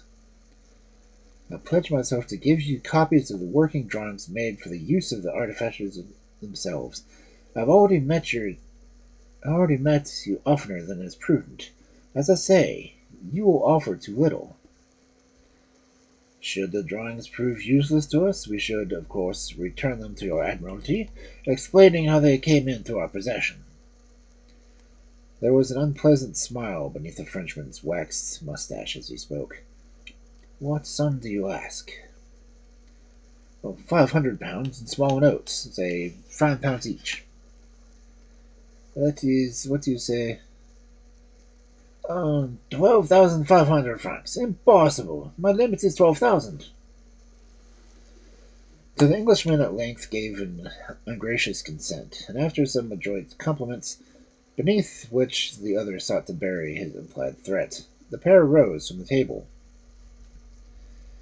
Either by accident or by design, the Frenchman stumbled over the feet of Pringle, who, with his long legs stretched out from under the table, his head bowed and his lips parted, appeared to be in profound slumber.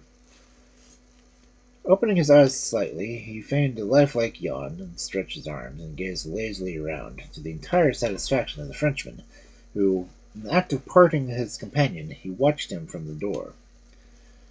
Calling for some coffee, Pringle lighted a cigarette and reflected with a glow the indignant patriotism upon the sordid transaction he had become privy to. It is seldom that public servants are in this country found to betray their trust, with all honor to be recorded of them. But there ever exists the possibility of some underpaid official succumbing to the temptation, at the command of the less scrupulous representatives of foreign powers, whose actions in this respect are always ignored officially by their superiors. To Pringle's somewhat cynical imagination, the sordid huckstering of a dockyard draughtsman with a French naval attaché appealed as corroboration of Walpole's famous principle, and as he walked home to the Furnel's Inn, and seat of his fictitious literary agency, he determined, if possible, to turn his discovery to the mutual advantage of his country and to himself, especially the later. During the next few days, Pringle elaborated a plan of taking up the residence of Chatham, only to reject it as he had done so many previous ones. Indeed, so many difficulties presented themselves to every single course of action, that the 10th day after found him strolling down Bond Street in the morning without having taken any further step in the matter. With his characteristic fastidious neatness in personal matters, he was bound for the Piccadilly establishment of the Chief, and for West Enders, the only firm of hatters in London. Breton Street, do you know? Said a voice suddenly. And Pringle turned around and found himself accosted by a swarthy foreigner. Bruton Street, n'est-ce pas? Pringle suggested.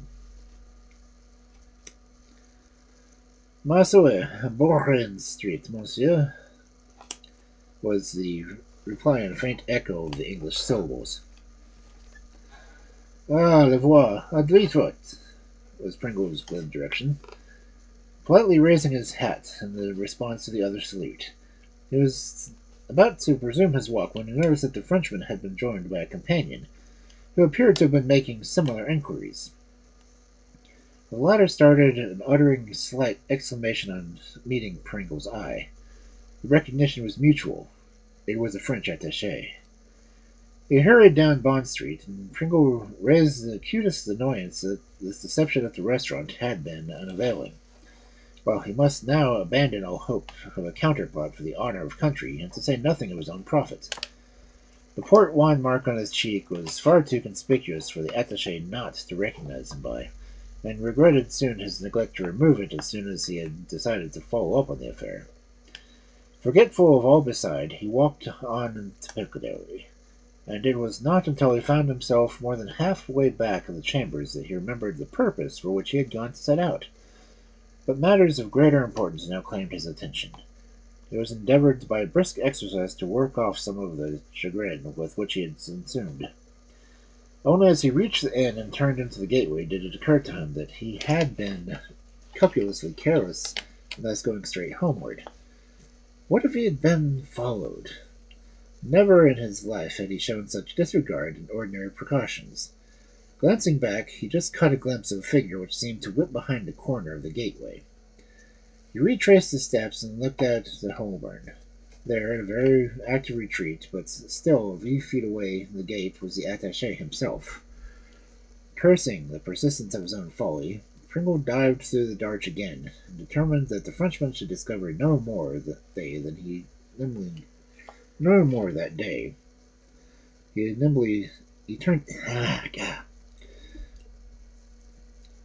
Cursing the persistence of his own folly, Pringle dived through the arch again, and determined that the Frenchman should discover no more that day. He turned nimbly to the left and ran up his own stairway before the pursuer could have time to re-enter the inn. The most galling reflection of this absolute importance was in the matter. Through lack of the most elementary foresight, he had been fairly run to earth, and could see no way of ridding himself of this unwelcome attention. To transfer his domicile, to tear himself up by the roots, as it were, was out of the question. And as he glanced around him, the soft carpets, the luxurious chairs, the warm, distempered walls with their old prints above the daffodil of dwarf bookcases, he felt that pang of severance from the refined associations of his chambers would be too acute. Besides, he would inevitably be tracked elsewhere. He would gain nothing by the transfer. One thing at least was absolutely certain. The trouble which the Frenchman was taking to watch him showed the importance he attached to the Pringle's discovery. But this again only increased his disgust with the ill luck which had met him at the very outset. After all, he had done nothing illegal, however contrary it might be to the code of ethics, so that if it pleased them, the entire French legation might continue to watch him till day of judgment, and consoling himself with this reflection, has philosophically dismissed this matter from his mind. It was nearing 6 when he again left the inn for Beguine's, the great Poland Street restaurant which he much affected. Instead of proceeding due west, he crossed Holborn, intending to bound near the way of the Strand and Regent Street, and so get up an appetite. The Staple Inn he paused a moment in further archway. The little square, always reposeful amid the stress and turmoil of its environment, seemed doubly so this evening, and its 18th-century calm was welcome after the raucous thoroughfare. An approaching football echoed noiselessly, and Pringle moved from the shadow of the narrow wall. The newcomer hesitated and stopped, then made the circuit of the square, scanning the doorways as if in search of a name. The action was not unnatural, hence 24 hours earlier Pringle would have thought nothing of it, but after the event of the morning he endowed it with a personal interest, and walking on, ascended the steps of the Southampton buildings and stopped by a hoarding. As he looked back, he was rewarded by the sight of a man stealthily emerging from the archway and making his way up the steps, only to halt as he suddenly came abreast of Pringle. Although his face was unfamiliar, Pringle could only conclude that the man was following him, and all doubt was removed when, having walked along the street and turning about at the entrance of Chancery Lane, he saw the spy had resumed the chase, and was now a few yards back. Pringle, as a philosopher, felt more inclined to laughter than resentment at this ludicrous espionage. In a spirit of mischief, he pursued his way to the Strand at a tortoise-like crawl, halting as if doubtful of his way at every corner, and staring into every shop whose lights still invited customers. Once or twice he even doubled back, and passing quite close to the man, had several opportunities of examining him. He was quite unobtrusive, even respectable-looking. There was nothing of the foreigner about him, and Pringle shrewdly conjectured that the attaché, wearied of sentry-go, had turned it over to some English servant on whom he could rely. Thus shepherded, Pringle arrived at the restaurant, from which he only emerged after a stray maliciously prolonged over each item of the menu, followed by a smoking of no fewer than 3 cigars of a brand specially lauded by the proprietor. With a measure of humanity deluding his malice, he was about to offer the infallibly exhausted sentinel some refreshment, when he came out, but as a man was invisible. Pringle started for home, taking much of the same route as before, and calmly debating whether or no the cigars he had just sampled would be a wise investment. Nor until he had reached Southampton Buildings, and the sight of the hoarding recalled the spy's discomfiture, did he think of looking back to see if he were still followed. All but the main thoroughfares were by this time deserted, and although he shot a keen glance up and down Chancery Lane, now clear of all but the most casual traffic, not a soul was anywhere near him. By a curious philosophical progress, Pringle felt inclined to resent the man's absence. He had begun to regard him almost in the light of a bodyguard, the private escort of some eminent politician. Besides, the whole incident was pregnant with possibilities appealing to his keenly intellectual sense of humor, and as he passed to the hoarding, he peered into its shadow with the half-admitted hope that his attendant might be lurking in its depths. Later on, he recalled how, as he glanced upwards, a man's figure passed like a shadow from the ladder to an upper platform of the scaffold. The vision, fleeting and unsubstantial, had gone almost before his retina had received it, but the momentary halt was to prove his salvation. Even if he had turned to walk on, the cataract of planks amid scaffolding poles and chaos of loose bricks crashed on the spot where he was about to traverse. A stray beam, more erratic in its descent, caught his hat, and telescoping it glanced off his shoulder, bearing him to the ground, where he lay dazed by a sudden uproar of half-choked by the cloud of dust. Rapid and disconcerting as was the event, I remembered afterwards the dim and spectacle shape approaching through the gloom. In a dreamy kind of way he connected it with the other shadow figure he had seen high up on the scaffold, and as it bent over him, recognizing him now as the familiar features of the spy. But other figures replaced the first, and when helped to his feet, he made furtive search amid the circle of faces gathered round him. He judged it as a hallucination.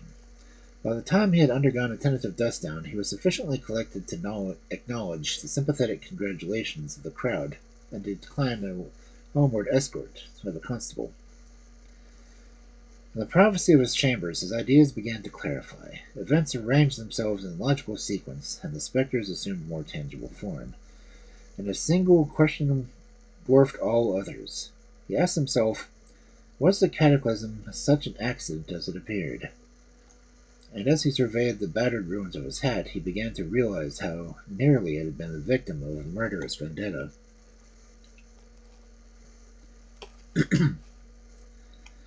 When he arose the next morning, he scarcely needed the dilapidated hat to remind himself of the events of yesterday. Normally a sound of a dreamless sleeper, his rest had been a series of short snatches of slumber interposed between long spells of rumination. While he marveled at the intensity of malice which he could no longer doubt pursued him, a vindictiveness more natural to a medieval Italian state than to the present-day metropolis, he bitterly regretted the fatal curiosity which had brought him to such an extremity. By no means deficient in the grosser terms of physical courage, his sense that the game which was being played, his adversaries, as unscrupulous as they were crafty, held all the cards, and above all that their espionage effectively prevented him from filling in the gaps of the plot, of which he had yet only half discovered, and was especially galling to this active and somewhat neurotic temperament. Until yesterday, he had almost decided to drop the affair of the restaurant Passionnière, and now, after what he firmly believed to be a deliberate attempt to assassinate him, he realized the desperate situation of a duelist with his back to the wall. Having scarce room to parry, he felt the prick of his antagonist's rapier deliberately goading him as an innocuous thrust. Was he regarded as the processor of a dangerous secret? Then it behoved him to strike, and with that, without delay.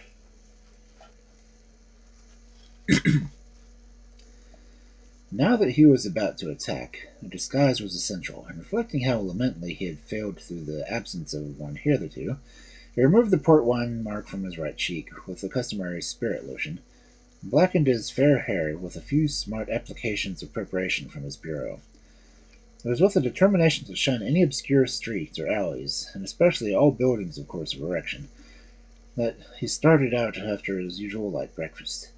At first he was doubtful whether he was being followed or not, but after a few experimental turns and doublings he was unable to single out any regular attendant of his walk. Either his disguise had proved effectual, or his enemies imagined that the attempt of last night had been less innocent in its results.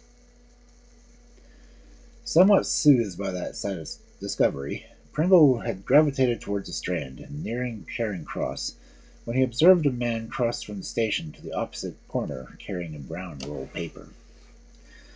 With his thoughts running in one direction, Pringle in a flash recognized the dockyard draughtsman.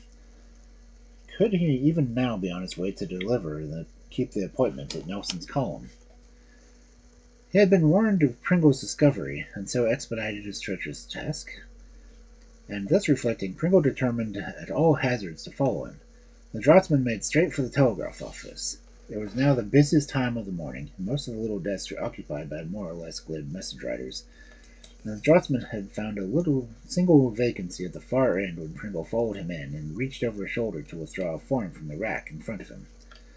Grabbing 3 or 4, Pringle neatly spilled them upon the desk, and with the abject apology hastily gathered them up with the form from the draughtsman was employed upon. More apologies, and Pringle, seizing a suddenly vacant desk, affected to compose a telegram of his own. The draughtsman message had been short, and, to Pringle, exceptionally sweet, consisting as it did the 3 words, 43, Pauline. The address Pringle had not attempted to read. He knew that already. The moment the other left, Pringle took up a sheaf of forms, and, as it had been the sole reason of his visit, hurried out of the office and took the hansom back to Furnival's Inn.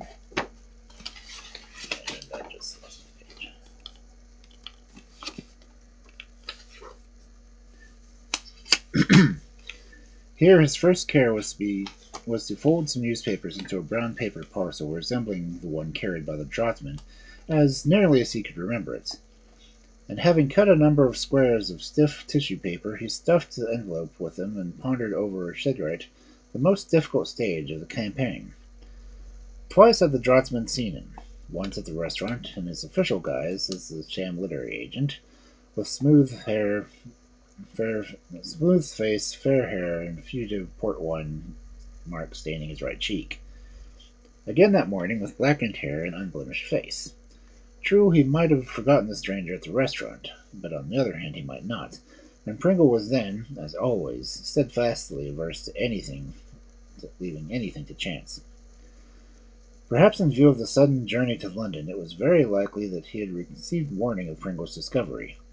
Lastly, it was more than probable that the spy was still on duty, even though he had failed to recognize Pringle that morning. The matter was cinched by a single glance at the Venetian mirror above the mantel, which reflected a feature he had overlooked, his now blackened hair.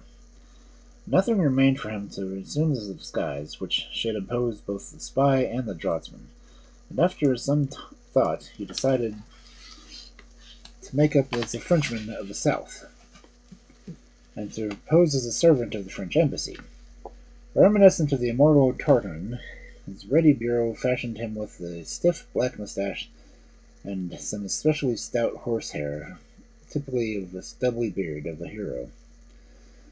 When, at almost 4:15, he descended into the inn with the parcel in hand.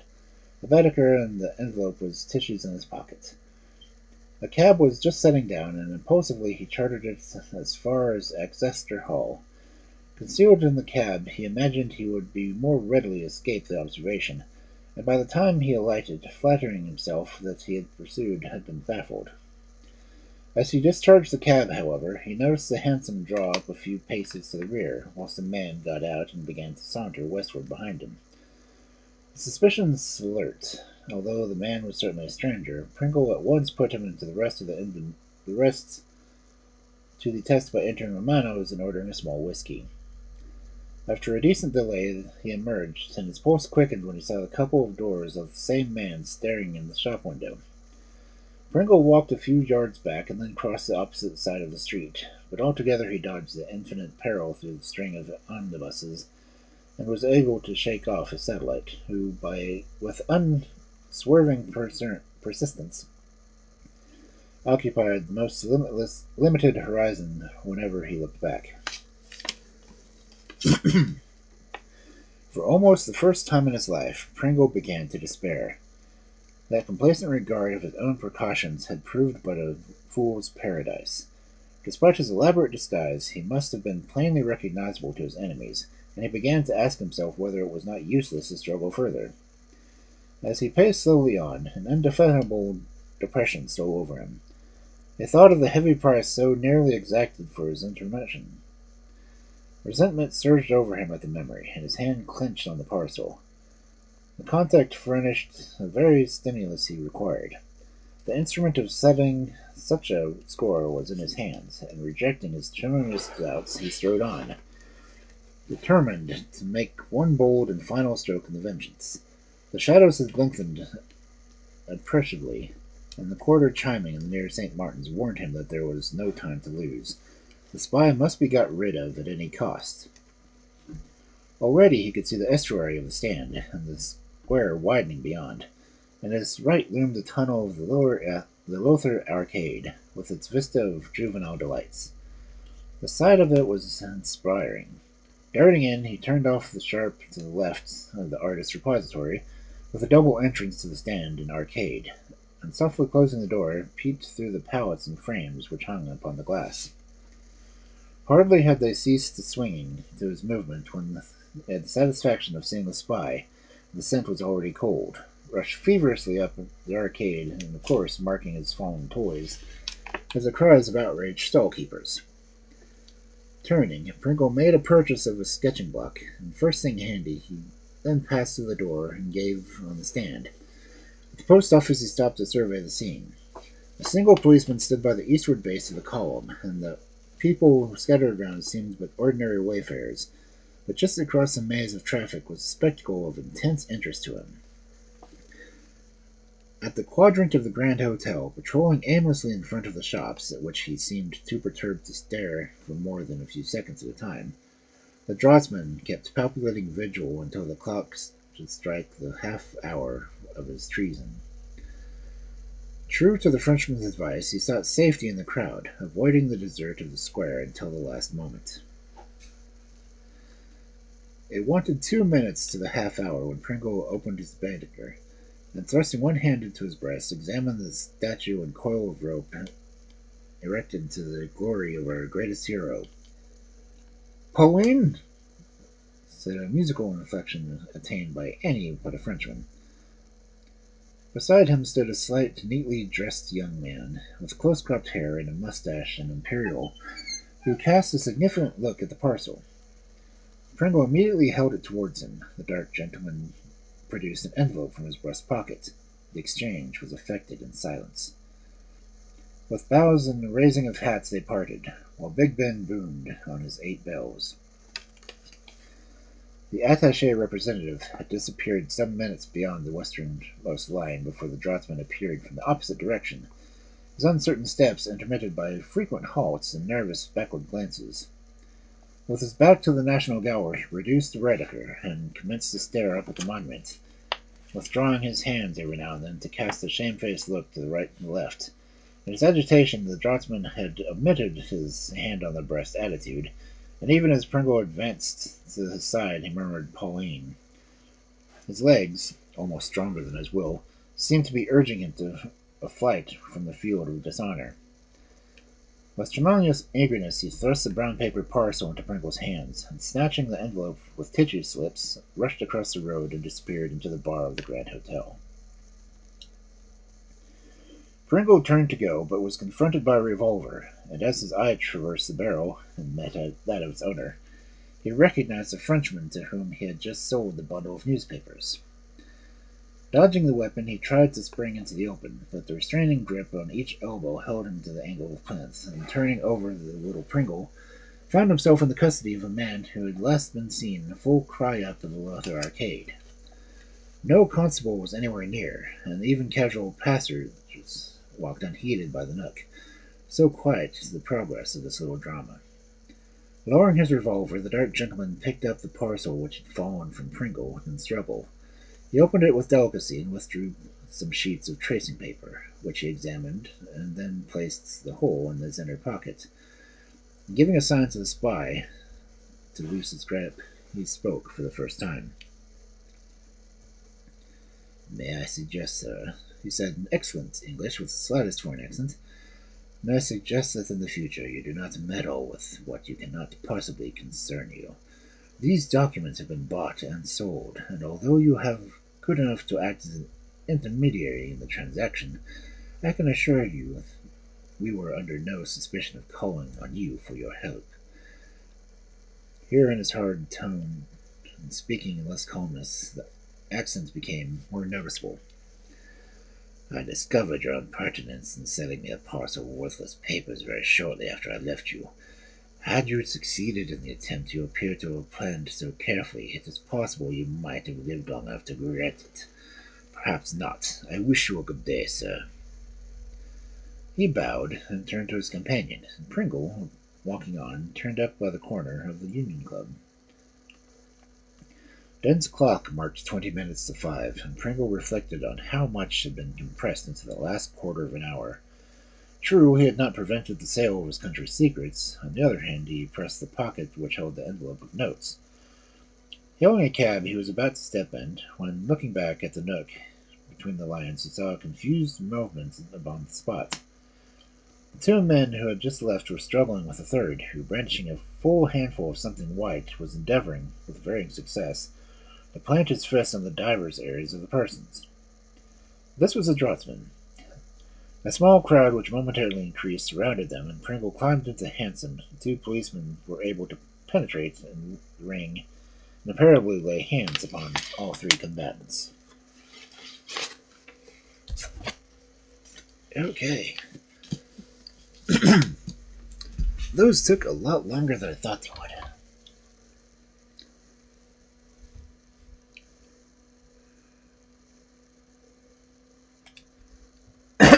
But I did finish them. So, 3 stories in this book now. And it is almost 11. So, hi Fred, how you doing? Glad you came in.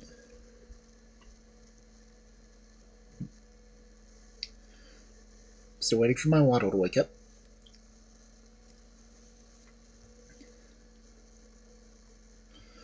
Let's see who might be on trade.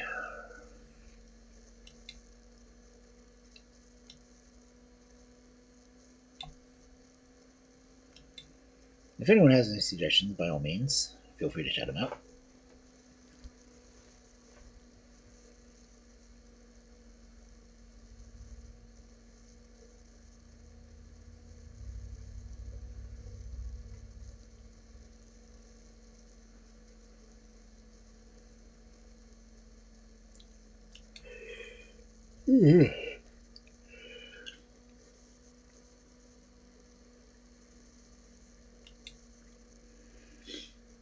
So do I go into another writing and reading?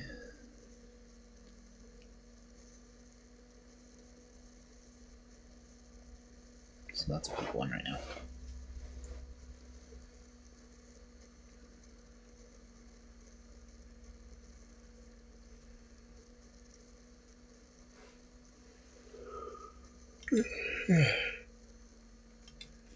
Man. We can go stick with writing and reading. Let's see.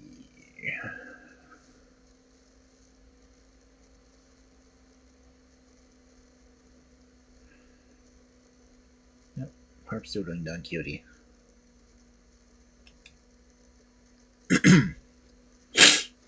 Oh.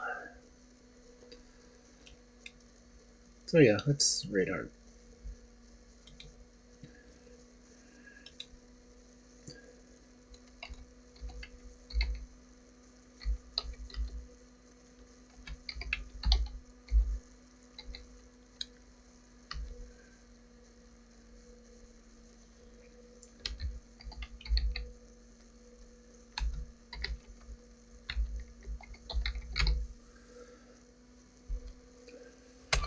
So again, thank you everyone for coming in.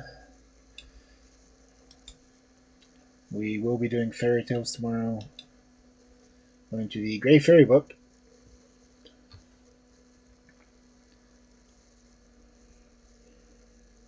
And I will hopefully see you all then. Have a good night.